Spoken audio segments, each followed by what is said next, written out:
Hapagpapadayon ni deliberasyon it Sangguniang Panglungsod ang Syudad ng Borongan it sobra 1.6 bilyones de pesos ngayong proponer nga 2026 annual budget at LG Borongan nga pinangungunahan ni Acting City Vice Mayor SP Member Maria Rosendasa upod tinutukan ng Konseho at Disaster Risk Reduction and Management o DRM Fund hininga marathon session ng Merkules, Enero 28.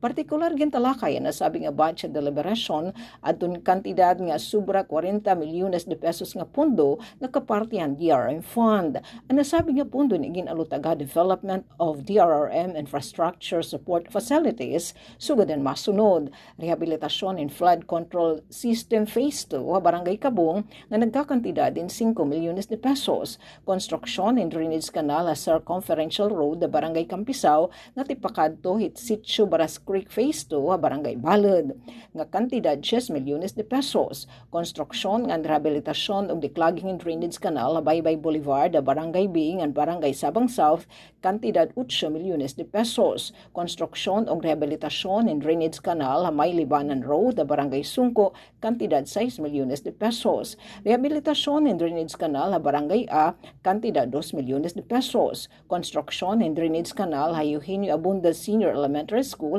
Barangay Campisaw, kantidad 3.5 milyones de pesos o konstruksyon and drainage canal sa circumferential road corner San Pedro Street Phase 2 Barangay Balod nga nagkakantidad din 3 milyones de pesos.